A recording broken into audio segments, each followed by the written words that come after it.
All right, let's get it going. All right, here we go. Salute to Knicks Nation on this Tuesday night, the opening night of the 2022-2023 NBA season. And we're here watching these two doubleheader games. A little placeholder, just a little appetizer, if you will, because the main event starts tomorrow night. Knicks in Memphis taking on the Memphis Grizzlies. Tonight's show, we wrap up our season preview series, talking about expectations for Miles McBride, Jericho Sims, Cam Reddish, and R.J. Barrett. We'll also get into our season awards. Joining me tonight, we got the Stratocaster Alex Rotaros, and returning to the show, CK2K, back in the building, man. So let's get right into it, man. Let me turn down my theme music. I'm hyped. Let's get it going. Hit that thumbs up button for you boys. KnicksFanTV Live, presented by Manscaped. Salute to everybody in the chat, man. Hit that thumbs up button for you boys. Let's get right down to business. We got a lot of business to take care of, fellas. So first and foremost, injury news for tomorrow's game in Memphis. Not looking good for one Quentin Grimes. Quentin Grimes will miss the game with a sore foot. And CK, this one, you know, look, I'm not a medical specialist, not a doctor, but this one's a little bit concerning just because I just saw him last week at the open practice. He was participating in the drills. He was participating in the 5-on-5s. Again, I don't know what's going on, but according to Ian Begley, he did not practice. He's missed the first three preseason games. He was unable to participate in full practice Sunday and Monday and couldn't practice today due to soreness in the foot. How you feeling about that, man? Yeah, you kind of get that vibe that they probably rushed him back a little too soon because, like you mentioned, he missed the first three games but played that fourth one and played a good amount. But then after was like the end of the first half, we didn't really see much of him for the second half. So, yeah, I think the only thing I'm really concerned about is rushing him back because, you know, he's somebody that I feel like is going to be very vital for that second unit for us, hopefully the starters. But, you know, I'm going to keep that to myself at some point. But, yeah, I think that was the main takeaway I have from it. I don't want to rush him back, especially if it's something to deal with his foot. And it feels like it's still bothering him if he's missing practices after playing that last game. Al, how you feeling, man? Look, man, on a scale of 1 to 10, I'm a 5 right now. I'm in between. It's not the worst thing in the world. Yeah, right. It's not great either. Probably there was a setback during practice. He probably felt good. The doctors probably said, "Hey, look, if you're good to go, you're ready to go." He probably felt great while he was out there for that last preseason game. Probably something during practice. Just tweaked it again. I mean, if you're in fantasy football mode, you're watching Keenan Allen. He was close to coming back a couple weeks ago. Tweaked something in practice. And if you're like my fantasy football team, you're in dire need of a wide receiver. So you see that. And that's how I feel about for Quentin Grimes right now. That he just tweaked it. He'll be back soon, but don't rush him. So let him recover because we're going to need him full strength for all 82 seasons. It's a long season. It's the NBA season. Long season indeed, man. You just hope it's not something that, you know, is lingering or there's any structural damage or anything like that. That's what you really hope is not the case. So hopefully with rest, he'll be back, you know, who knows in a couple of days. However, the story of the season, of the offseason, coming into the season, was that two-guard rotation or the wing rotation, how it was going to play out. Obviously, with Evan Fournier being the incumbent, being the favorite to start, he's a lock in there. He's starting. However, the competition between Quentin Grimes and one Cam Reddish was one to watch this entire preseason. And now I think Cam's going to get a great opportunity here to come off the bench and assert himself, running with Derrick Rose, Emmanuel Quickley, Obi, Hartenstein. I think that's going to be your bench five. Maybe McBride gets a couple here and there, but I think primarily because you need wing defense, because you need wing depth, Cam's going to get that opportunity, man. So, Al, I'll start with you as we kick off these expectations for these players, man. What are you thinking about in regards to Cam right now? Not looking too good for Cam Reddish. I mean, we just saw him play during this preseason, and it was kind of underwhelming. You know, he had the opportunity without Quentin Grimes to show what he could offer this team, and outside of some solid defensive play offensively, it was pretty sporadic. Questionable shot attempts, a turnaround step back three is not something you want to see when the clock is winding down, but I get it. He had a little bit of opportunity last season. He's on the last year of his contract. Maybe he feels pressed that he has to make an impression right now for Tom Thibodeau just to crack this rotation, but he's not letting the game come to him. I still see once Quentin Grimes comes back that he's on the outside looking in, but as of right now, I don't feel too strongly about Cam Reddish, because outside of just glimpses here and there for being on the Knicks, he hasn't really shown, or even I haven't seen the fire really that he's looking to make that spark while he's in that rotation. He kind of has like this relaxed type of feeling while he's out there, and you're not going to crack a Tom Thibodeau rotation with that type of feeling. Yeah, CK, how about you, man?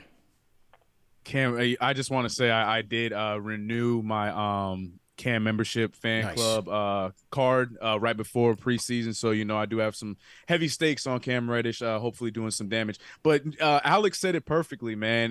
For a dude that has one of the calmest demeanors of any basketball player I've ever seen in the history of the game, it seems like the way he played in those opportunities that he was given was really. It was rushed. It wasn't his game. It looked like he was trying to force the issues. It looks like he was trying to make a lot of something out of nothing, where the shot selection was just so bad. And it takes away a lot of the positive points that a lot of people like myself are, really hoping to see him bring in a Knicks uniform. So I'm hoping now that unfortunately, but fortunately, he's getting another opportunity by way of injury, unfortunately, but these games count now, you know what I mean? And I don't see Tom Thibodeau having a problem, like you were mentioning, as much as it'll hurt us on the wing, swapping them out to get Deuce out there defensively. So hopefully now he takes advantage of this and he's able to give us something off the bench, because the spot is there for the taking. Like, it is right there. Yeah. Gift wrap to go. And it keeps getting gifted to Cam Reddish, and he has not done anything with it yet. And this is coming from somebody that wants to see him play great. So let's hope that, tomorrow, he gets that opportunity and he does something with it. But yeah, he really has to let the game come to him and play like Cam Reddish and not like whatever we've been seeing these last 4 weeks. My thing is, 2 weeks, excuse me. What more opportunity are you looking for? You're in a contract year. Right. You have an opportunity to get playing time. The steak is right in front of you, man. If you don't want to eat it, somebody else is going to eat it. I mean, it's right there for the taking for him. He's got to assert himself. It looked pretty dull and uninspiring in the preseason. That's all I can say. Now, a couple of things I've said for a couple of shows now. I feel like his best fit is off of the bench, just because trying to fit in with a starting unit with Brunson and RJ and Julius really commanding the offense and the usage, taking all the air out of the ball, so to speak. It leaves Cam to kind of just be a supporting cast, spot up, and maybe he was just trying to figure his way through things with that lineup. However, with the second unit, I feel like there's more of an opportunity for him to be aggressive on the offensive end, to assert himself, to attack more. Remember, you're going to be next to Rose and Quickly. Yes, Rose is going to get you some dribble penetration, but I think he's going to dial it back a little bit to try to preserve himself and not try to take as much contact in the lane. Quickly, he's going to be trying to do the same thing. He wants to alter his arsenal as it pertains to being inside of the arc, but he struggles at times with that. So I think that's a prime opportunity for Cam to be able to get some penetration, some dribble penetration, some driving kicks, a way to attack the basket a little bit more, and then get into a rhythm, because he seems more like a player that needs to get into a rhythm, and then he gets hot, right? He rips off, 3 out of the next 4 shots. He's cooking. He's got to get himself into a little bit of a rhythm there, and I think that comes with the second unit, because his efficiency numbers are pretty abysmal. He's got to get that up. His 3-point shooting numbers, it's not even worth talking about. Neither is his field goal percentage. It's pretty down. And so I think coming off of the bench against other second units may take a little bit of pressure off him, but the clock is ticking, man. It's really do or die for him. For sure.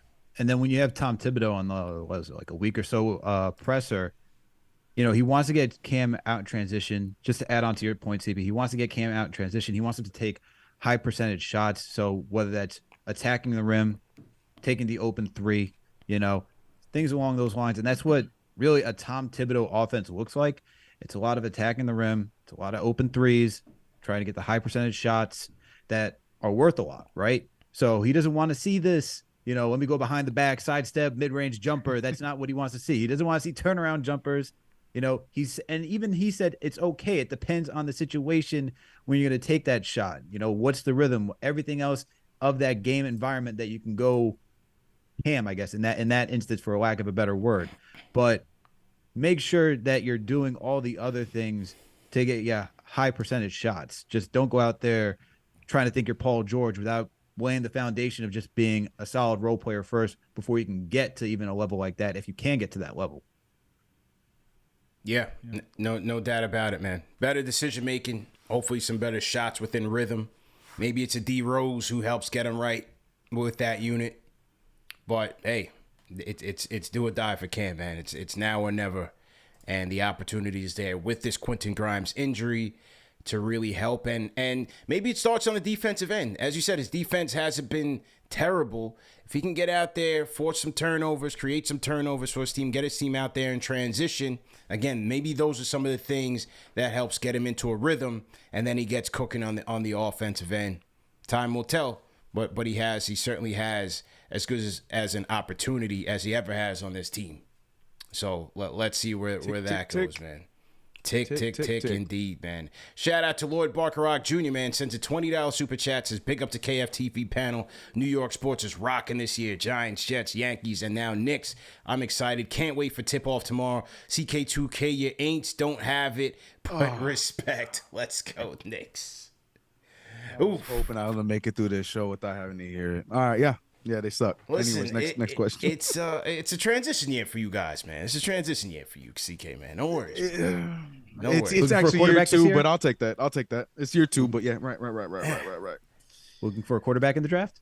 I mean, at this point, we might as well be. I don't want to talk about it. Saints have been bad. And the thing is, our strength has been our weakest point, and that's our defense. So I just, it's not been fun. But I've been enjoying watching y'all play, your Giants, CP, and your Jets. It's great to see, you know. But yeah, living through y'all. We are looking excellent, man. So to everybody in the chat, once again, hit that thumbs up button for you boys. I see Raymond Concepcion has dropped the hashtag new in the chat, so he's already volunteered. If you guys watching at home are new with us tonight, drop a hashtag new in the chat, and we will shout you guys out. Definitely appreciate everybody for tapping in on this season preview finale show.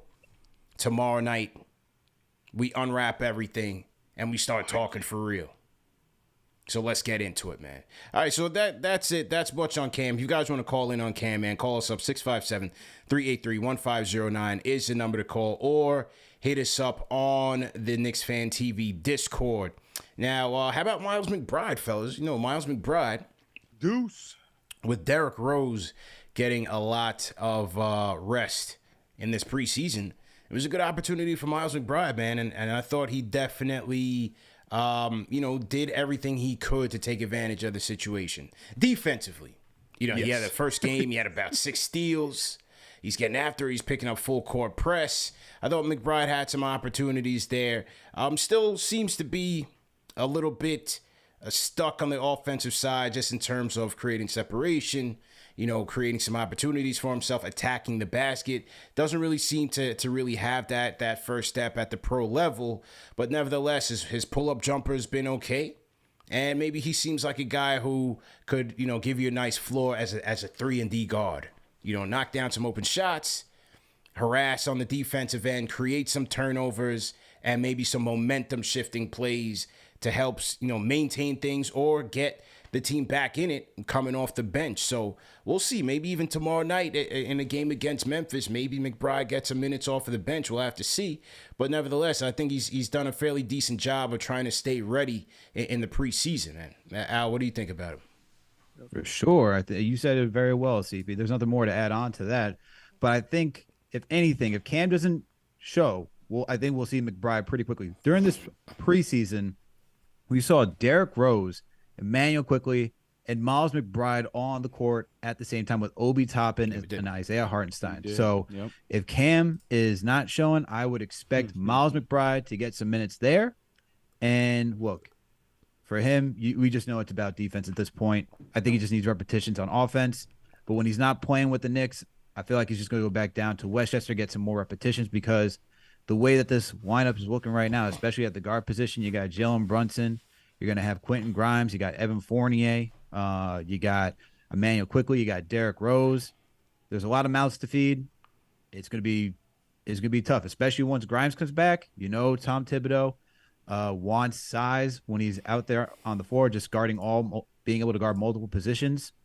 I think it's for Deuce also on the outside looking in once a full 10-man rotation's back. CK, how about you, man?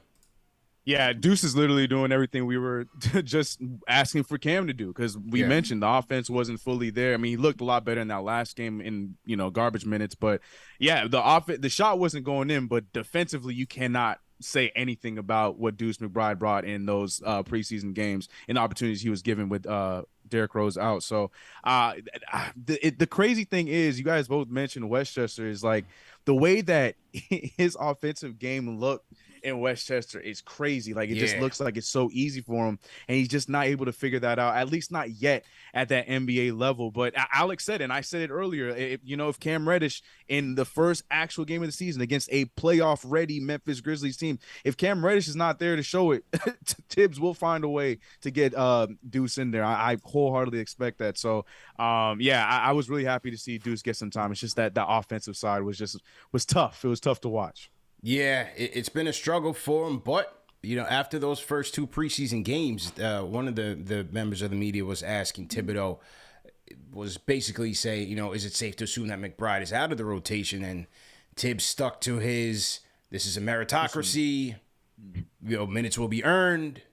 So didn't necessarily shut the door on McBride. Maybe he was just being, politically correct there, just giving a nice PR answer, but as we heard last year, he was very high on McBride. And so, obviously, from a defensive standpoint, that'll always get you some minutes.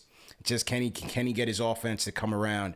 I think that'll be the telltale sign for Miles McBride this season. But nevertheless, there will be opportunities in Westchester for him as well.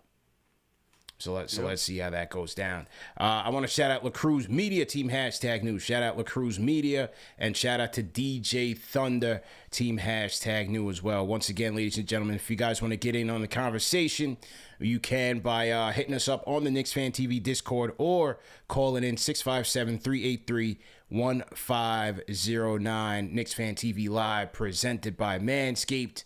One more night before the Knicks tip-off in Memphis. Shout out my guy J. Cal in the chat. Jason Cal Canis. J. Cal, what's going on, man? J. Cal, I figured you would be at ring night right now. Golden State just getting their rings. I thought you would have been there getting your ring as well, man. They're getting ready to tip off against the Lakers. I was looking for J. Cal right there behind the Warriors bench where he usually is, but he's in the chat with us, with us common folk.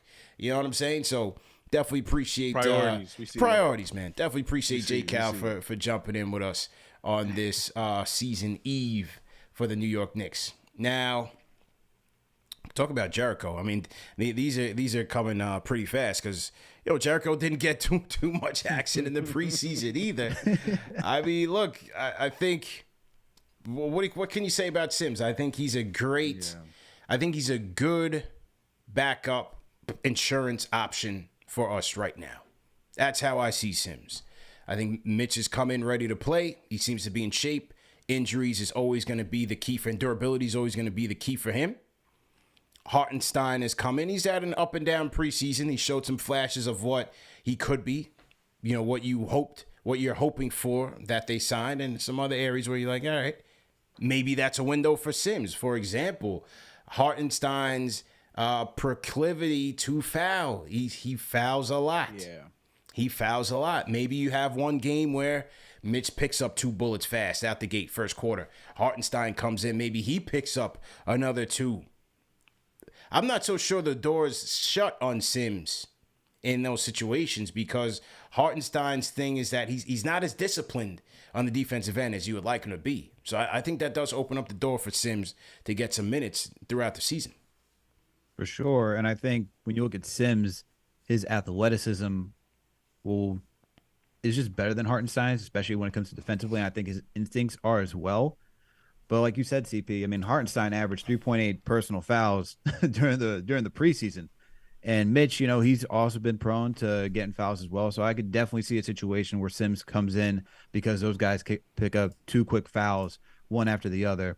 But I also think that Tibbs may give some of these guys rest and use Jericho just to, throw in for a rotation. Look, you got 3 centers. We know Mitch is prone to getting hurt. Hartenstein, I'm not sure about his injury history. But you got Sims. So you're going to have him activate. I actually don't see Sims getting much time in Westchester as he did last season. I think I think he's going to be ready to go just in case Mitch gets hurt. But Mitch looks great. Mitch looked great during this preseason. He looks in great shape. He's finally healthy. But you always got to wonder for Mitch, because every season so far that he's been here, he's missed some time. Maybe Tibbs will be, will think ahead and just say, let me give Mitch a rest. Let's get Sims some action in now. Yeah. CK, what are you thinking about Sims this year? Yeah, I think you guys both put it perfectly because he fills in those needs that we have as far as, when we lose Mitch on the floor. But the thing is with Isaiah Hartenstein, I know he was, up and down in the preseason. It's just he gives us all those things at the center position that we've been wanting as far as like a stretch. His playmaking ability, I feel like it is something that's really it's not talked about enough, but it's just that the aggression on the picks, him jumping on every shot that he sees, getting those senseless fouls and stuff like that. I do think that there is still a space for Jericho Sims to get minutes, but unfortunately it's going to be that third option because I think there's going to be a lot of games where iHeart is going to be he's going to be, to me, I think he's my choice for outside of the young guys. He's going to be that fan favorite. He's going to have a lot of those garden moments this season. And I see him staying pretty steady with that second spot. Hopefully he figures out the fouling situation, but I think there's a lot that we're getting from him on that second unit, especially with guys like Derrick Rose and Quickly and Obi Toppin. I like him a lot. And that's no shade to Jericho because I love Jericho. I got to see him again in the summer league this year, just absolutely ball out. I just think that, right now with Hartenstein having that stretch ability and the playmaking ability with that second unit, I feel like that's just going to give him that edge for the majority of the season. Yeah, I definitely agree with that. And with Sims, I'm just curious to see year 2 confidence and adding some more wisdom to his game, how he comes out with consistent minutes. Defensively, we saw what he can do. We see that he could jump out the gym. He could get on the boards for you. But offensively, you saw every once in a while, he catch a ball and turn around, throw a little jump hook in there. Something that Mitch has been working on this offseason as well. And so it's it would be interesting to see if Sims gets some consistent minutes, how you see him, improving between year 1 and year 2. But like I said, nevertheless, I think it's a good insurance option to have as your third center. And the thing between Mitch's durability issues, Hartenstein's lack of discipline, he may not be a DMP every night. He may not be a DMP every night for sure. And they paid him this offseason, right? Funny enough, they paid all 3 centers this offseason, all at once. So they're invested. Sure did. So that's how I feel about that. Yeah. they are invested, man. No question about it. They are absolutely invested. Let's get to the phones. Let me hear from my guy Michael White checking in on the Discord. Michael White, if you hear us, go ahead and unmute your mic. Michael White going once. Hang on, do we hear Michael White? Let's see. Michael going once. Let me make sure it's not on my end because I can see his situation moving. All right, you know what? Let me close the Discord and open it back up. So to everybody in the chat, once again, hit that thumbs up button for you boys. KnicksFanTV Live presented by Manscaped. If you guys haven't done so already, support our sponsors, man. Go to manscaped.com. Enter promo code KFTV for 20% off plus free shipping. All right, Michael, can you hear us now? Go ahead and unmute your mic. Can you hear me? Yes, loud and clear, sir. How are you, sir? Oh man, I'm good. Well, we got another season starting this year, and I'm really happy about it. Looks good. You know, I hope that Grimes gets his leg together because I do think that that defense will help us this year. And you know, it's all good right now. Even you know, I think that it'll work out with Obi and Julius. I didn't think that that would work, but I think that uh, I think Julius will either do what he needs to do, or I think that Tibbs would be in a little hot water if he doesn't. Okay. All right. How you what's your win prediction this year? How many wins you going with? I'm thinking we're gonna do 48 wins. 48. Okay. All right. You know, I think I think Jalen is going to solve a lot of issues because with Jalen with his hands on the ball, then Julius can't make turnovers. Yeah. And I think that we'll see last year I think he was like a negative 164 on his I think that that's going if he will just get his rebounds and play decent defense, they're gonna win some games, and I think Obi will be able to continue to grow. And if Obi starts shooting well and Julius isn't doing his, I think that Tibbs will do something. Okay. I mean, he really have to, you think about it, he don't really even have to change positions. They just give him, minutes. Okay, I appreciate the call, man. CK, where are you going with your win predictions, man? We didn't get to you on your thoughts, man. Where are you going with your win predictions? Michael says 48. Man. What do you think? He said 48. Oh boy, 67. Wow, CK. You got me, Alex. No, you know what? I felt really crazy about I'm looking at that 44-45. Okay. All right. I 45 is my limit. I will not go no higher, but I like 44. It's a nice round number. One of my favorite presidents. But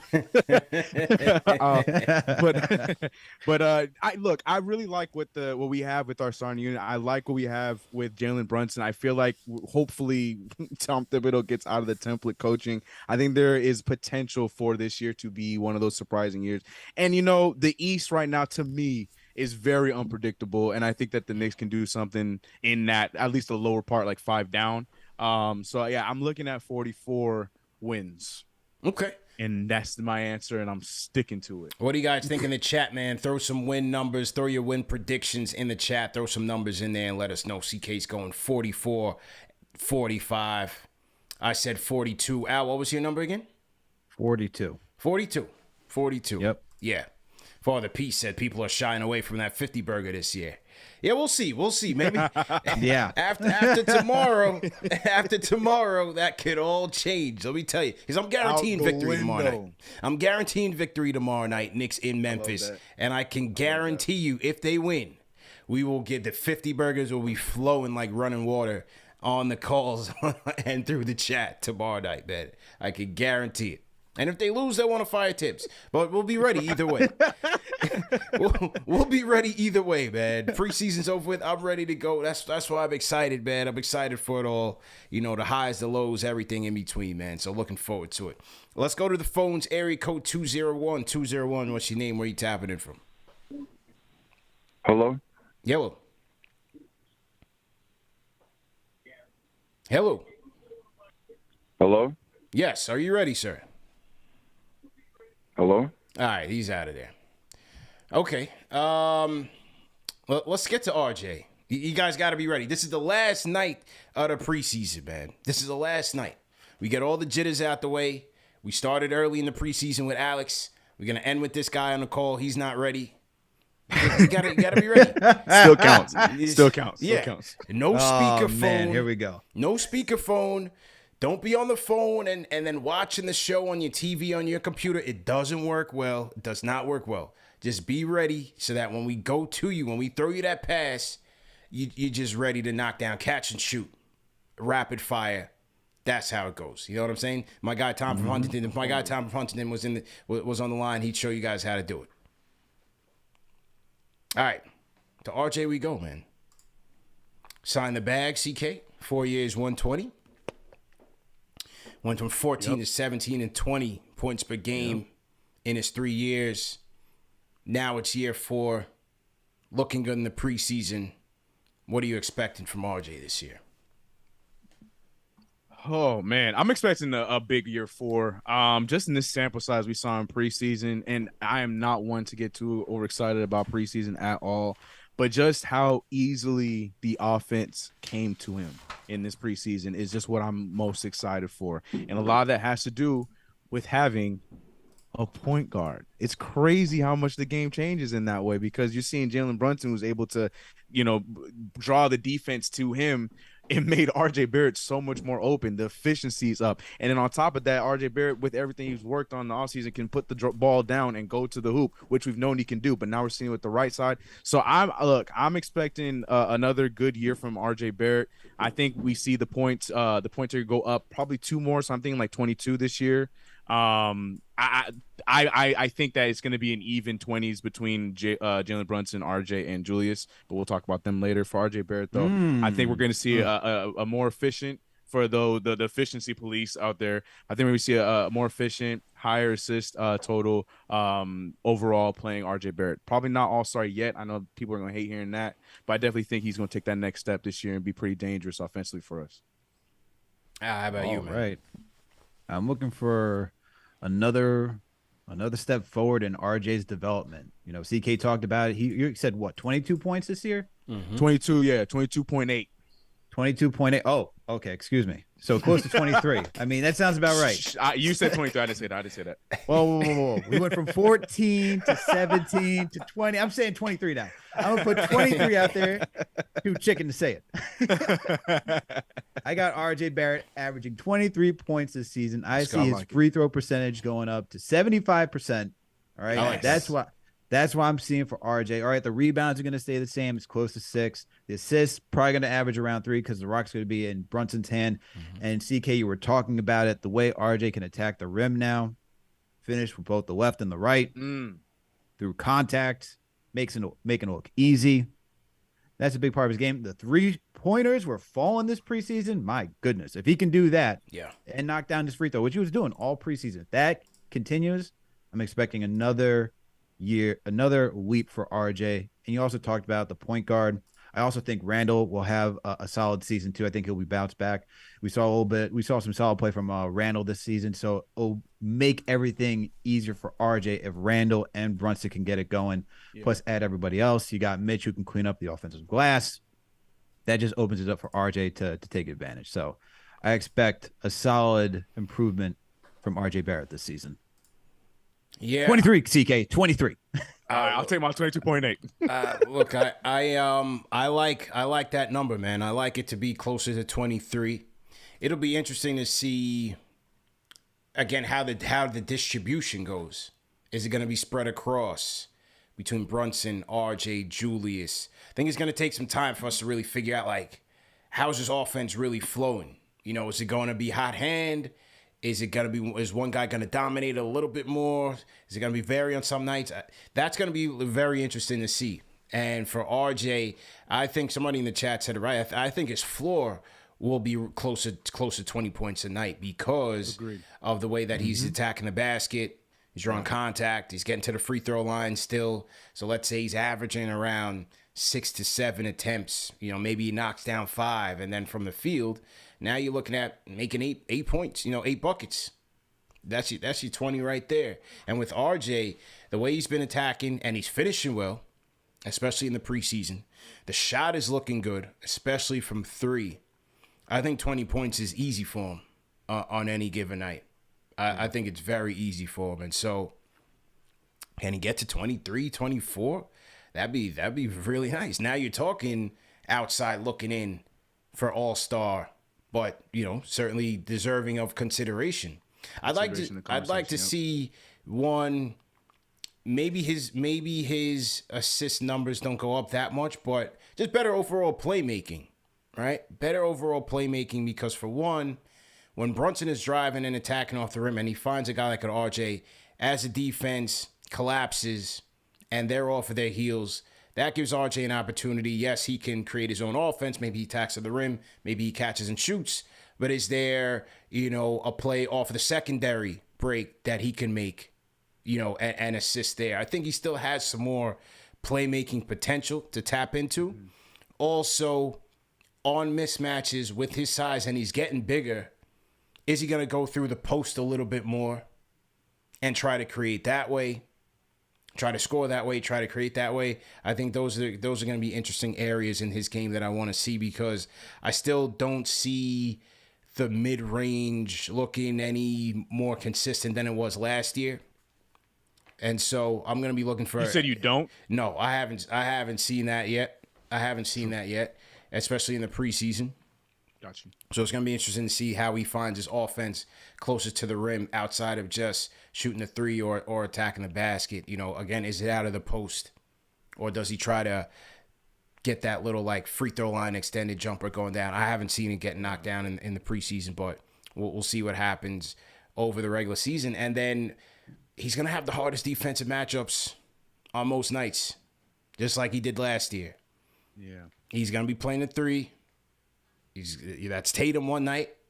Maybe it's getting switched on to KD another night. Maybe it's getting switched on to Harden one night. It's a Paul George, Kawhi Leonard. It's a Siakam, OG. I love it though. He's gonna be 6'7" now. A Butler. So it's a Jimmy Butler one night. I love it. It's a DeRozan, a Levine. Mm-hmm. He's gonna have our toughest battles on the defensive end, and he's going to have to try to win those or come up admirably in those matchups. Yeah. Because we don't have that much wing depth, wing defense at that size right now. So last year, maybe he took a step back a little bit. So this year, you want to see if he can really hold it down there, because I think that's where we're really going to need him. Is really on the defensive end. Yeah. Yeah, I mean, look, he's it. Yeah, he is it. But at the same time, I think from last season too, when he entered the league, he was playing at shooting guard for those first two seasons, so he didn't have to really deal with those two matchups. Last season was the first full season where he played small forward, so he should have adapted to and know who he's going to be guarding this season. I'm sure he put that work in this offseason to get ready for those type of matchups. CP, when you talked to him during your interview, he seemed ready. He knows he's confident. He's putting in the work. He has that mindset. We all know about it. And that interview just showed how serious he takes his job. So I'd expect RJ to come in ready for this. Going back to last night with Brevin Knight, and if you haven't checked that out, anyone in the chat right now or watching, make sure to go check out that show. Great interview. Brevin talked about RJ's playmaking. He says because of his height, he's able to see over defenders. He likes to attack out in transition. We saw that this preseason with Mitch, Obi. So I think if RJ is going to get the assist, it'll be more so out in transition rather than working in the half court. Just to add to that point, but I'd expect, I'm looking forward to seeing what RJ can do after another year 4 under his belt, continuity, knowing who his teammates are, having a point guard. I think all of that is going to help him be more comfortable this season and taking that step forward. He's looking good, man. That's one thing that I can say. Like, he's looking good and comfortable, man. Yeah. Like he just looks the part in year 4. Like he looks like he's ready for that next step. So real talk. Yeah, I'm really excited about that. Real talk. Shout out to Davon Wink in the chat. Sends a super chat. Says, good to see CK2K back on KnicksFanTV, man. So shout out to Davon. Shout out to Johnny as well. Sends a super chat. So to everybody in the chat, let's get those likes up. Hit that thumbs up button for you boys. Another edition of Knicks Weekly presented by Manscaped. We're going to get to the phones and then wrap up with our season award. Shout out to Michael Parker. $10 super chat. Says, salute to Knicks Nation, man. Shout out to Michael Parker. I think Michael Parker is pulling up to it with us 2:40 tomorrow night. And ladies and gentlemen, the RSVPs are rolling in thick. That is tomorrow night, in New York City, 4040 Club. All roads are leading to the 4040, man. Doors open at 6 p.m. Free entry with RSVP. Join me, Alex, JD, Jeff, the KnicksFanTV gang. We're going to be watching the game. We'll be streaming the show, pregame, halftime, postgame as well. We got some special guests. I'm still working the phones right now, waiting to see who's confirming. There's a lot of people confirming. Others that we're going to confirm. I can tell you guys right now that we will have Ian Begley on for the pregame show, reporting live from Memphis. So definitely tap in. He'll be on with us around 6:50 or 7 o'clock. I'll also be on SNY's The Putback live tomorrow at 1 p.m. on Ian Begley's show. So we're going to do the home and home tomorrow. So make sure you guys tune in. It's going to be action-packed. But if you are in the area, make sure you guys come out, man. It's going to be an incredible night. It's going to be an incredible night. Okay. And I see people in the chat getting ready for the MGM bets. We have Andrew 8.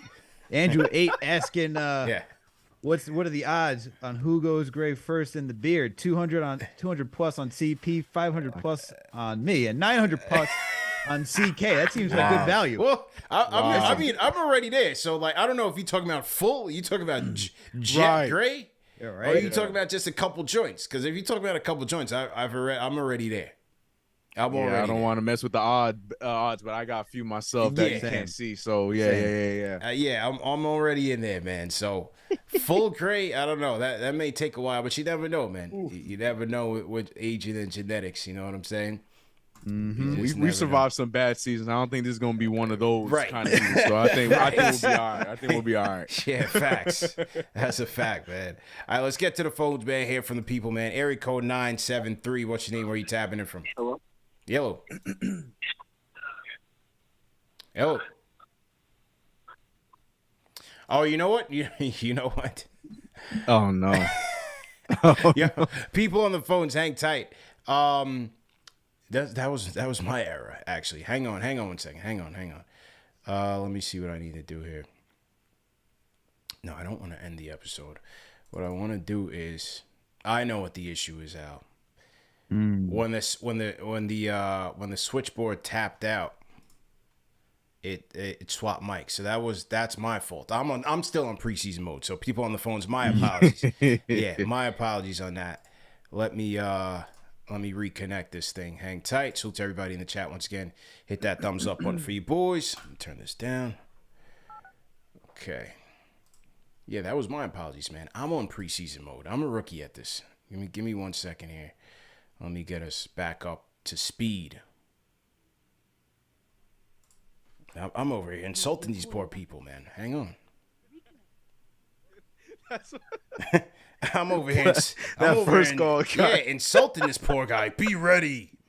You know, and that was all my fault. 201, you back, man. How's everything going? Back up to speed. How you feeling, bro?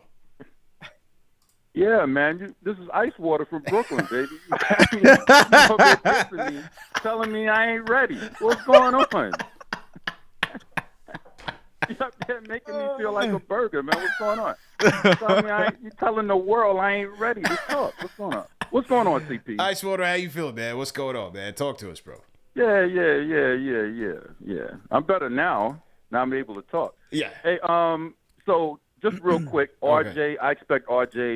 I expect RJ to be an all-star. If we didn't trade him, for a bona fide all-star, then he should be an all-star. Okay. And then of course, I already put my money in Vegas. I'm in the 50-win column, so you know how that is. I want 50 wins. I expect 50 wins. I'm looking for 50 wins. Okay. So if nobody else got the heart to do it, I'm saying it. 50 wins. All right. Icewater's back at it. Back-to-back years, man. He's throwing the 50 burger out there with no shame. He's not afraid. I'll give him that. We got to give him that. He's not afraid to put his money up, man. He's ready to go. Yeah. Braver man than I am. Right. Yeah, you got it. Hey, you got it, man. It's just hard. I mean, me and JD went through these top eights. It's just hard. We just watched the Celtics and Philly. Yeah. Mm-hmm. Those guys healthy. You figure they're at the top. The Bucks, the Nets, Then you have, okay, like CK said, 5 down could get interesting. Miami, Cleveland, Raptors. I think we'll be better than the Bulls. I'm not a big fan of what they do. And the Hawks. And the Hawks. I'm not. The Hawks don't scare me at all. Raptors play us tough. Yeah. So, 5 through 8-ish. And remember, playing is 7. Mm-hmm. Yeah. So, I think we're right there. I think we're at 8. Okay. I think we're at 8. I agree with that. Now, I said 42 wins. Does 42 wins get you there? We'll see. But I think how we stack up in the East, I think we're roughly about 8. Yeah, I can get with that. I mean, 7, 8, I'll give that. Yeah, I'm with that. The only teams I think that we're competing with for the play-in are the Bulls, Hawks, and Raptors. Everybody else between the Pacers, Pistons, Magic. Yeah, I don't see them. Charlotte. Wizards. They're in the Victor sweepstakes. Yeah. I don't even see the Wizards. The Wizards are going to be. They're going to be terrible. Roster construction. Yeah, they're gross. I don't know, man. I think they might be sneaky. Wizards? I think. Really? I think. Well, what's good with the Miles Bridges situation? Is he playing? What's his situation? Nah, I think he's just. Isn't he just a free agent? Because the Hornets put out their full roster. He wasn't on it. Mm-hmm. Wow. So I think he's just a free agent. And who they got Mark Williams in the draft. Yeah. Ain't nobody worried about the Hornets, man. I think Melo gone for the first 2 weeks. Melo's gone first 2 weeks. You know Gordon Hayward's going to get injured. That's Glass Man. They got Glass Man, Gordon Hayward. Yeah. That's good for a couple trips to the DL. Yeah. So who they got to really rely on? That's why the Hornets. Right. I didn't even mention the Hornets. Yeah. Yeah, they should just go into the Wemby sweepstakes. It's not good for us though, because we don't get their pick, right? Because isn't that like the higher it is, the more protected it is from us? Yeah. Mm-hmm. Well, damn. Wow. All right, let's go back to it. Let's go. Area code 973. What's your name? Where you tapping in from? So can you hear me? Yep, loud and clear. How you feeling? What's up, y'all? My name is Femi from Brooklyn. Run it up, run it up. Let's get those likes up. Let's go. KnicksFanTV, we starting to the season. Hype, I'm ready. Let's go. So I just wanted to say a couple things.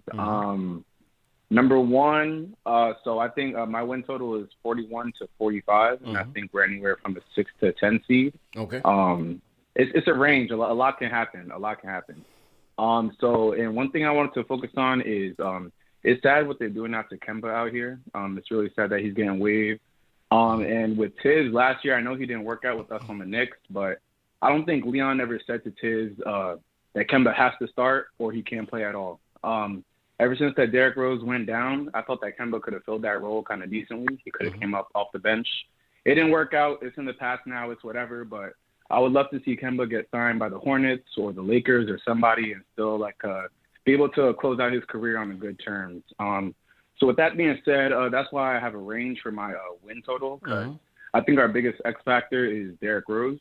It's not even RJ Barrett. I think if RJ Barrett has the same season that he had last year, we'll have at least 37 wins. I think if Derrick Rose is around, we could have 3, 4, 5 more wins, and including Jalen Brunson as well. I think it's going to make a big difference for us.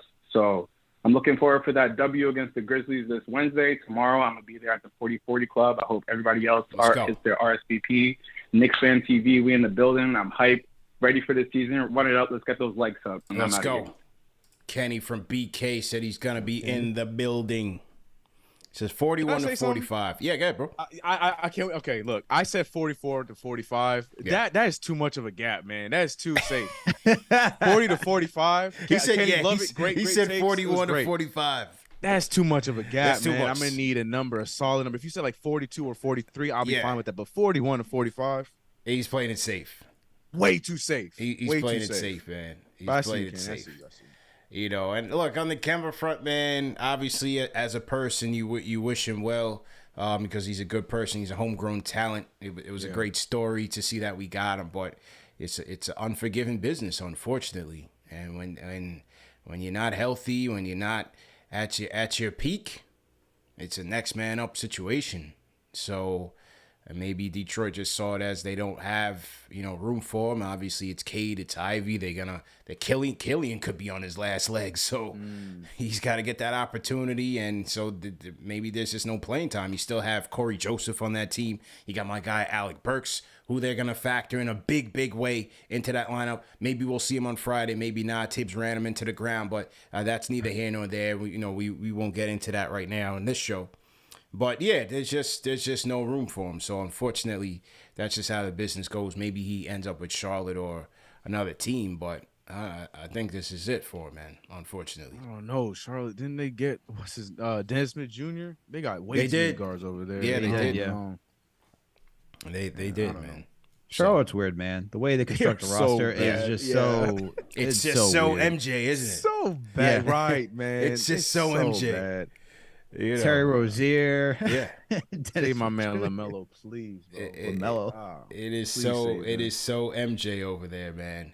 All right, let's get to our season awards, because I got to wrap up shortly, and I see Ari on the line who's chomping at the bits to get in. Well, there's no Rookie of the Year this year, so unless Trevor Keels just takes us to the promised land. I don't know what the hell they were doing picking him up, but we'll see. Westchester Knicks promised land you're talking about, right? Westchester Knicks promised land, For real. Defensive Player of the Year. Any surprises with this one? Is Mitch just the default pick here? Right. I'm trying to think outside of Mitch. That's tough, man. Yeah. You gotta go with Mitch. You gotta go with Mitch. There's no other choice. Yeah. I mean, he's looked awesome during preseason, and the way he impacts the defense, causing guys who drive into the lane to alter their shots, his ability to just rebound strongly, good at boxing out. It's got to be Mitch, man. Yeah, it has to be Mitch. We just don't have that force on the perimeter that you can really look at and say, this guy's stopping a guy tonight, or this guy's 9 buckets, or forcing turnovers. No, we don't do that as much. That's why I liked Grimes getting put into this thing. He's not healthy. Cam, you don't know what time it is with Cam on any given night. So to me, it's going to be on the inside.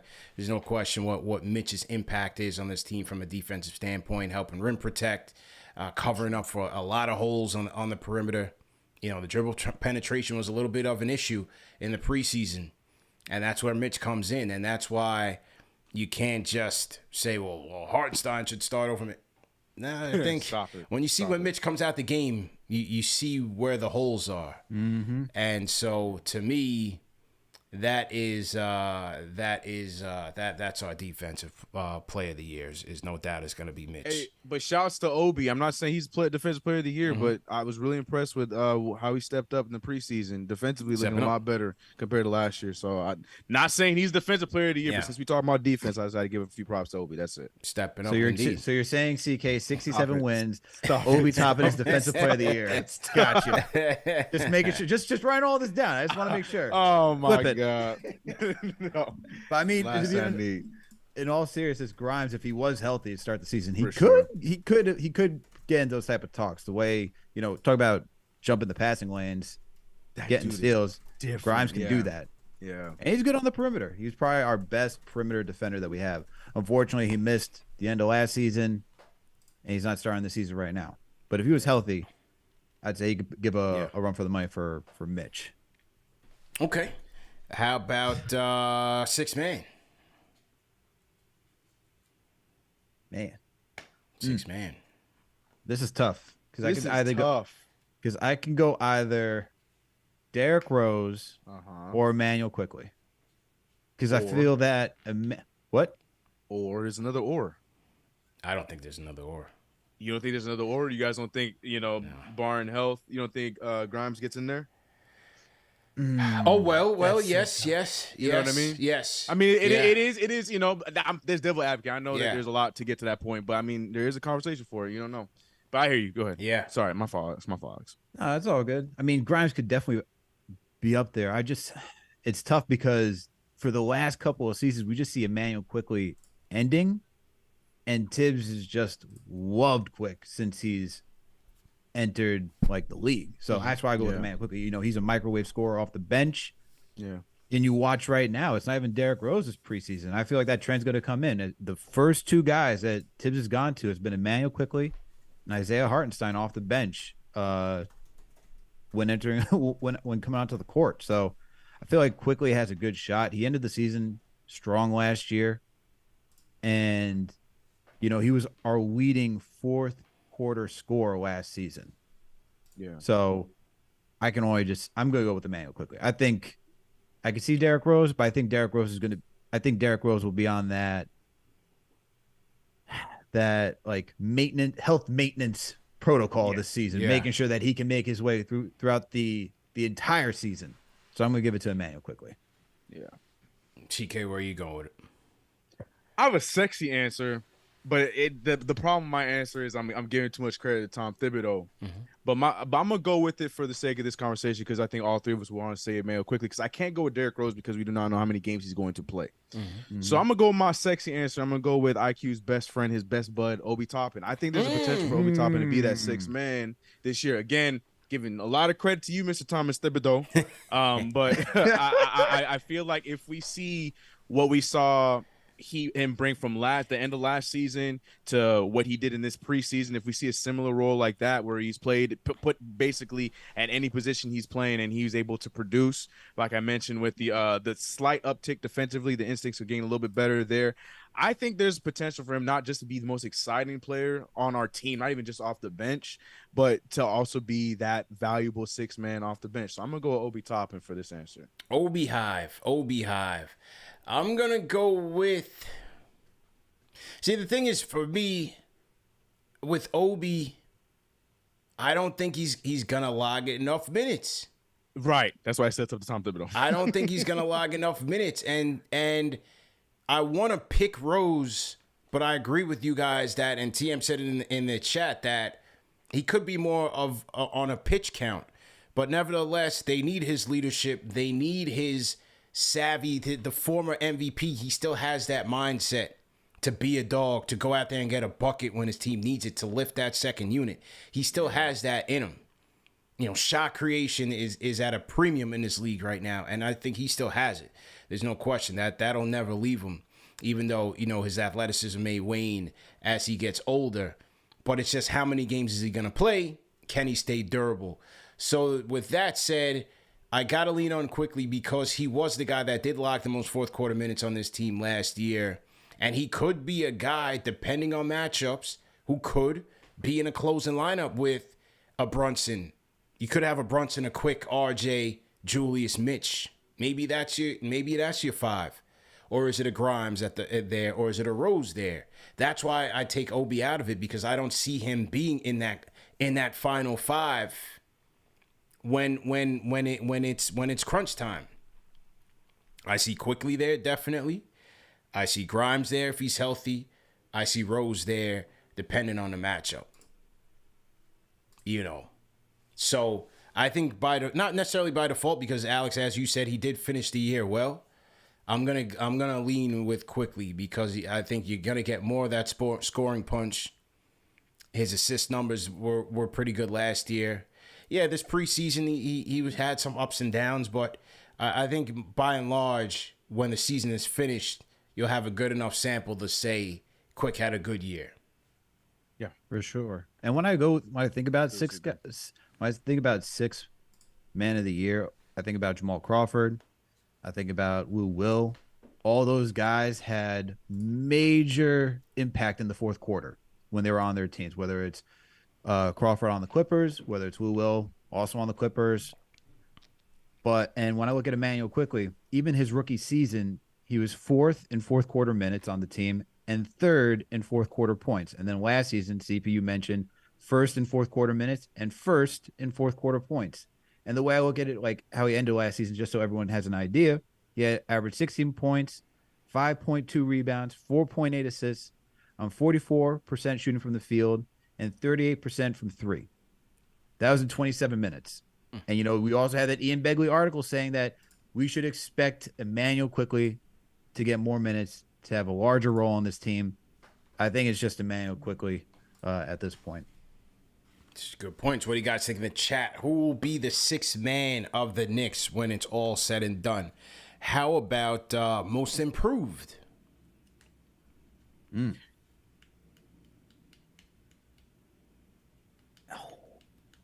This can go in so many different Yeah. directions. It could go so many ways, man. You know what?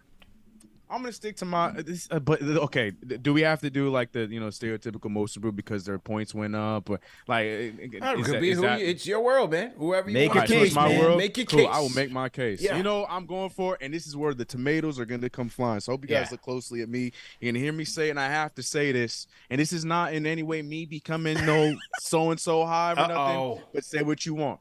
My most improved player this year is going to be Mr. Julius Randle. Whoa! I'm taking Julius Randle because I truly believe that with Jalen Brunson as at the point guard position, we are going to see a good version of, a better version of Julius Randle this season. I truly believe it. I said it earlier. I think that the three of them are going to be hovering around that 20 points per game. And I think Julius Randle's looking at something like maybe like a 20, 21, 11, maybe 12 rebounds per game, and probably like a 4.5 assists. Fight me on it. That's fine. It's just looking good for the trades later on, but we can get mad about that later. All I'm saying is I do think that we're going to see a better looking Julius Randle statistically and just mentally this year because of the combination of what we have in that starting unit, whether it is a Grimes or Fournier with the 5th spot. But I think with Jalen Brunson, it's just going to unlock a lot out of not even just like Julius Randle, but like Mitchell Robinson and stuff. But I think Julius Randle is going to get the brunt of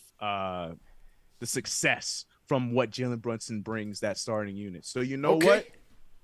Give me Julius Randle. Hey, he's standing on it. People in the chat, rate that take in the chat, man. I'm seeing some mixed emotions. I'm seeing some mixed reactions. I know. I'm ready in for the chat, tomatoes. man. It's good, man. Rate that take in the chat, ladies and gentlemen. Come on. Let's go. Should have brought my basket. Need to make some tomato soup to go with this grilled cheese, man. Al, how you feeling? Man. CK, I commend you because now it's only up from here. I did it for you guys. I'm a team player. Thank you. Man, most improved. You know what? I'm gonna stick with Obi Toppin. Keep on the Obi Toppin in his limited minutes. All right. Hopefully he gets more. Hopefully we get to see 20 minutes. Yeah, that's right, CK. I see your face right now. You see me? Okay, just making sure. Go ahead, Alex. I went the complete opposite direction with this one. I'm going to go Obi Toppin. In that presser, he's talking about how he's shooting with confidence. We saw it during the preseason. He ended last season on such a high note. I don't know how he can't continue that ride into this upcoming season, even if he's not getting the minutes that we want to see at the beginning, whether it's because one, it's Tom Thibodeau. We know he's going to rely on his veterans. Julius Randle is a starter. He's going to get most of the minutes anyway. Yes, we can guarantee that. But I think Obi is going to still, as CP has talked about on the show, put pressure on Randle. Not that everyone wants to see it who's on this panel, but I think just because Obi's play, his high flying acrobatics, all right, you're going to get the dunks. You're going to get the shots. When I watch him, dribble and drive to the rack, it's just impressive. From what he was doing 2 seasons ago to what he's doing now, I'm going to give it to Obi Toppin. I think we're going to see a good year from Obi coming off the bench. You got Derrick Rose back. You saw what happens after Derrick Rose went down last season. Obi, the entire bench was just out of whack. You had Alec Burks playing point guard. You lost him from the second unit. So Obi Toppin will be back on track. What we saw at the beginning of last season, which had everyone chanting for Obi, and plus the way he ended last season, he's going to just continue that hot streak. But thank you, CK, for setting me up for that. I appreciate the assist. Yeah. Doing the lob. I got you. I think there's a lot of people I could look at. Could look at RJ. Maybe even look at Mitch. Yeah, that was my second answer. Could maybe even look at Mitch. But it's just so hard to predict how this offense is going to be set up, and durability is always going to be a question with him. I'm going to go with Obi as well, man.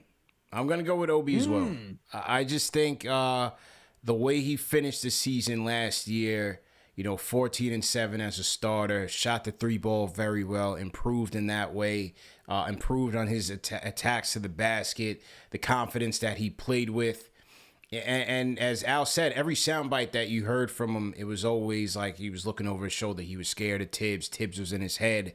And he seems like he's just playing a lot looser now. Third year with the team.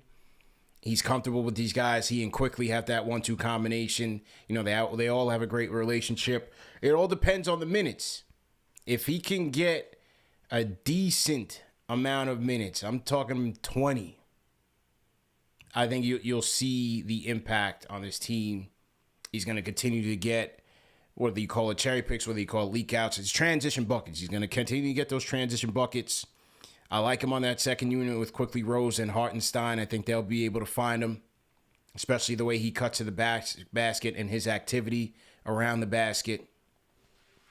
And then again, if he shoots a 3-ball as well as he did to finish the season, over an 82-game season, I think it's Obi. I think it's Obi, man. And if both you guys are right, only furthers my 6 man. So you know what? One way or another, it's gonna help me out. Right. So you know, it's cool. Right. What do you guys think in the chat, man? Who will be your most improved player on the season, man? What do you guys think, man? All right. What about MVP, man? Who will be the MVP of the Knicks? I'm excited to hear y'all answers on this one. What's that, CK? Miles McBride. Wow. You are just going off the chains today, CK. I can't stand you. 67 wins. Miles McBride's the MVP. I'm here Obi for the Toppin's takes, defensive man. specialist, man. Wow. This is, you know, quite the day, man. Quite the day. But I'm going to go with RJ. Okay. All right. I'm going to go with RJ Barrett being the MVP of this team. He took the most shot attempts this preseason. He had another strong outing towards the end of last season once he started to get the rock. I'm going to say it's RJ for this upcoming year because we, not only paid him, and some people hate the word we, the Knicks not only paid him, but the way that you just saw how he had the command of this offense and the way Brunson was distributing between both he and Randall, it gives me confidence that I think RJ will be finally featured in this offense just because of his skill set. You know, you hear Tibbs saying they want to get out fast. Well, that's RJ. He's always out there looking to push the pace, whether he has the ball, whether he's off ball, that's RJ. You see how he's knocking down the 3-point shot. I think that's going to continue from preseason. I don't think it's going to be 50% as we saw in preseason, but he shot 35 last year, which was a down year. I'm expecting either 35 minimum, but somewhere in between, probably 38, just by the way he, that jumper looks more consistent, more confident than over the past couple of seasons. pretty. Yeah. Mid-range, CP, you mentioned it. It's not pretty, but at least he's taking it. He's taking them now. Yeah. At least he's taking it. Fadeaway jumpers when it comes down to the shot clock winding down, I'll take it. Yeah. Hitting his free throws, that's going to be the big key. Yeah. Because he's going to draw the fouls. He's known for drawing contact. He's in the top corner cleaning the glass when it comes to drawing contact. So his ability to get to the line, I think his improvement in free throw shooting, knocking down the threes, I think we're going to be relying on RJ Barrett, and he's going to be the MVP because of how he's just going to score and just be leading from different angles of this game, whether it's passing, drawing the defense, his defense. It's not going to be spectacular because of the guys who's going to have to face, but he'll be a solid two-way player, and we're going to have to rely on him because outside of the wing position, you already mentioned it. Who do we have? That's true. Who do we have there? So I'll have to give it to RJ. CK, how you looking? I'm going to have to go in true 2005 MVP fashion, and though we know who's going to have the more stats, going to be the one a lot of people are watching in RJ Barrett, I'm going to go by way of Steve Nash and give it to the point guard, Jalen Brunson. That's my MVP for this season because I think what his impact is going to be for the rest of the starters and possibly the rest of the team because I want to see what he looks like in some rotations if Tibbs goes that route again. A lot of ifs on my end. I think Jalen Brunson is just going to be an overall blessing for this team in more ways than just his scoring abilities. I've been saying it for the longest time. I think a lot of people underrate how good he is defensively. I think he's going to be a lot better for us defensively at that one position, I think it's going to be fun. And then, like I said, Mitchell Robinson might, take a step offensively rather than just defensively this year because of the way that Jalen Brunson is looking to feed him the rock. As I mentioned, with my most improved player of the Knicks this year is going to have a good year because of said Jalen Brunson and what he's going to do in drawing the defense. And I think for your prediction to be right, Alex, with RJ Barrett is going to take my prediction to, get him more open shots, get him better shots, or get him the ability to go to the rim, or even take some of those mid-rangers. So I think that Jalen Brunson as a whole is just going to be the MVP of this squad, regardless of what the stat line is looking like. I think he's the reason why we take an uptick overall as a team this year. So I'm going with Jalen Brunson. I like it. I'm with you, CK, man. I'm going with Brunson because for me, the improvements of this team in terms of wins is going to come on the strength that we finally have a point guard. We needed a table setter. We needed an engine. Right. We needed someone who can take care of the ball. Right now, that's not Julius and it's not RJ. It's Brunson. And his impact on this team in terms of just setting the tone is going to be very, very important. Yes, it's only preseason, but he's the player that we've seen. He's been as advertised, and I think he's going to continue to do so. His ability to score at all three levels, the way that he takes care of the ball, as I said, the way that he attacks a basket, draws contact, and can spray it from there as Tibbs wants. He is playing the position the way that Tibbs wants the position to be played. Yeah. Dribble penetration, play off of the pick and roll, get downhill, and kick it out to your guys. From there, RJ can get some knockdown shots. Fournier can get some shots. We'll see how Julius plays, but so far he seems to be playing within himself, which is what we've needed since he's been here. Since he's been here, he has been the guy that this team has had to rely on, and it's been to the detriment of this team. Yes, they made the 4th seed off of his heroics. No question about it. I thought he set the tone, and Derrick Rose came in and pretty much solidified that year. But nevertheless, we've had to take the good and the bad with Julius.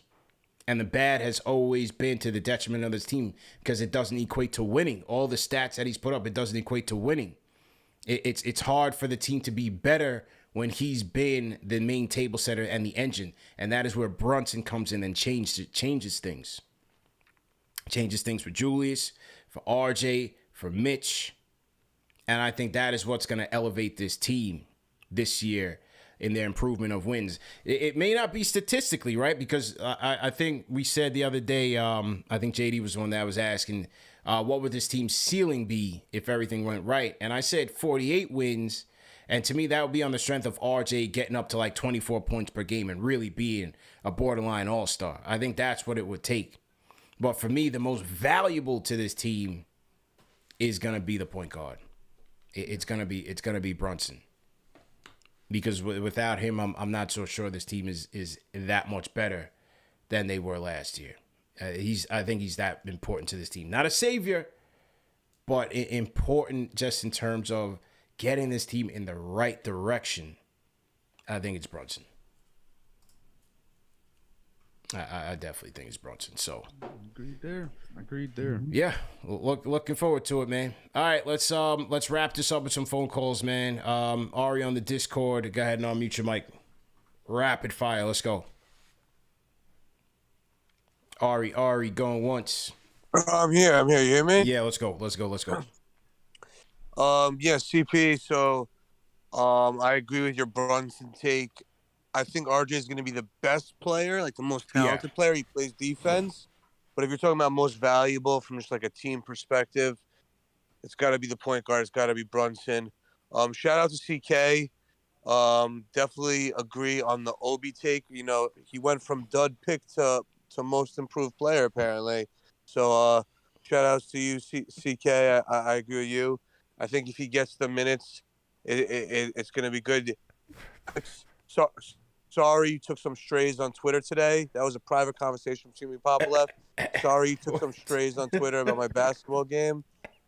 Yo, listen, I've been sipping a little bit, but listen. No, clearly. 40, man, just bringing complete complete conversations that no one knows about. But go ahead, man. Please, go ahead. Continue. 40-40 club tomorrow. You guys got to show up, man. I'm going to be there tomorrow. I would Definitely hope I'm come there. through. Definitely come through. But listen, I'm going 41-41. I think this team is very 500. I think it's, stuck in mediocrity, so I'm not happy about that. But, for me, what it is this whole season for me, it's about information, like just information, like information acquisition. Like, we still have all of our draft picks, right? Fournier is going to be an expiring contract next year, okay? Julius Randle, if he's a net neutral, maybe you have to give up one asset to get rid of him. So this season is more about, instead of the wins losses, it's more about learning more about the players, seeing how good we are. Listen, if we're 48 wins, 50 wins or whatever, we're a 5 seed or whatever, then you could trade the 7 first-round picks and trade the draft picks and bring in a superstar. And if you're 33 and whatever, and it ends up not working, then you can get another high lottery pick and do the rebuild. So I think it's about information and about learning about the players and seeing what this team is capable of. But right now, I think we're 41-41. I think Brunson's the most instrumental player. I think RJ is the best player. And for me, a successful season is if RJ, Obi, quickly, if one of them take another leap forward, or one or two of them take another leap forward, and Thibodeau at least plays our young players to the point where we know what we have. I don't care if we win or we lose. We at least get the information to know what our next move should be, and we're closer to finding out how to use our assets in the right way. So I think we're stuck in mediocrity, but if we play our cards right, I think we could, we still have the flexibility, and, we still can move some things around where, the future is not all negative. So I think we have an okay future so long as we play it right. So salute, and I'll see you at 40-40. Yes, sir. See you tomorrow, man. See you tomorrow. My guy Ari was inviting me to my own party, man.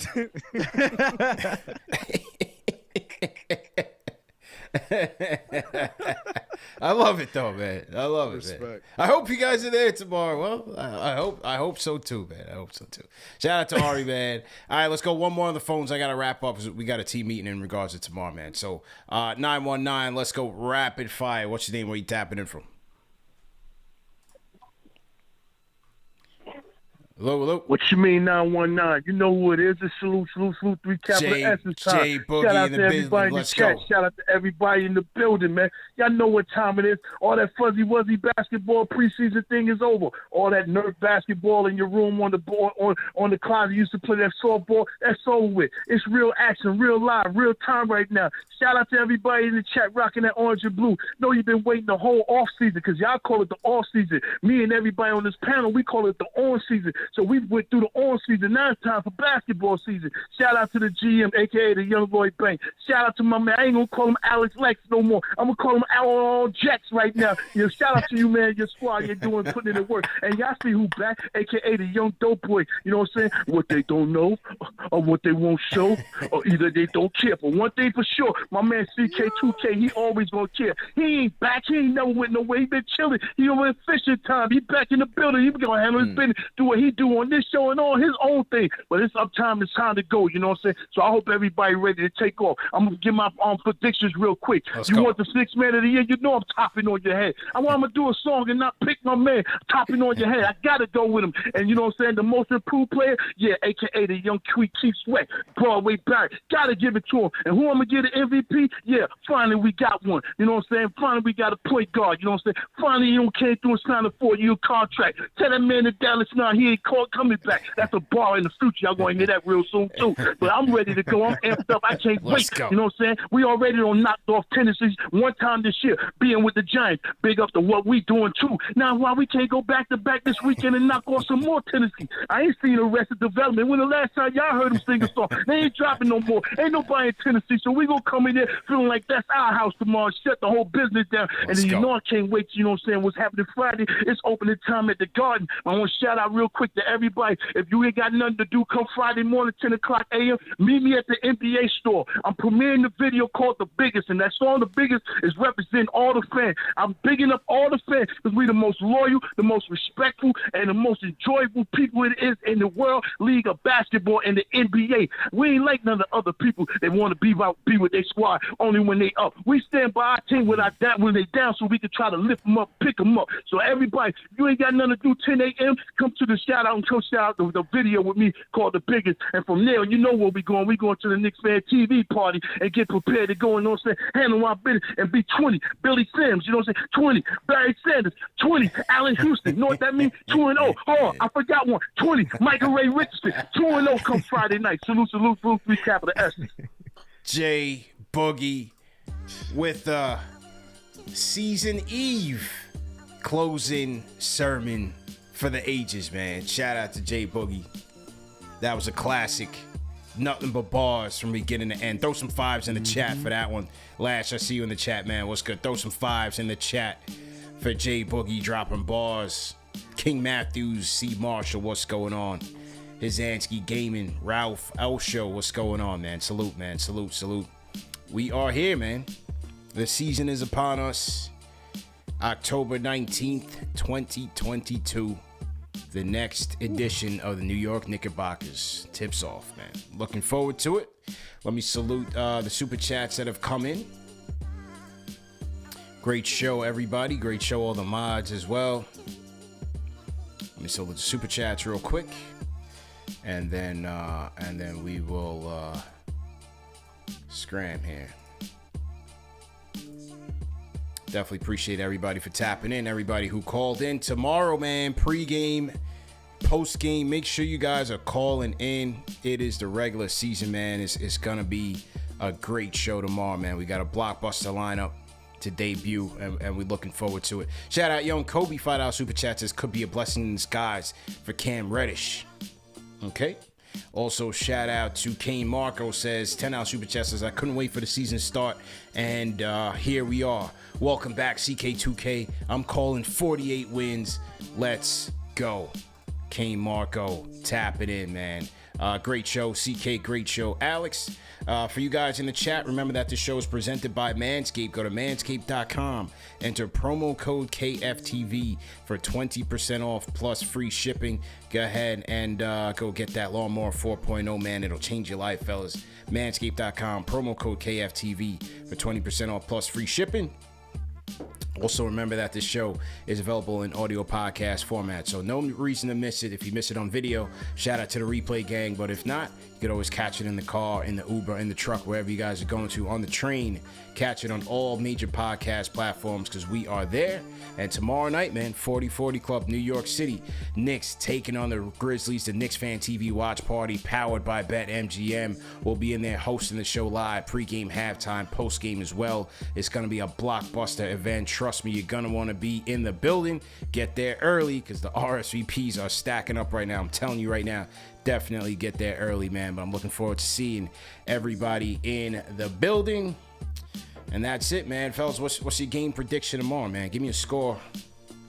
What are you guys thinking, man?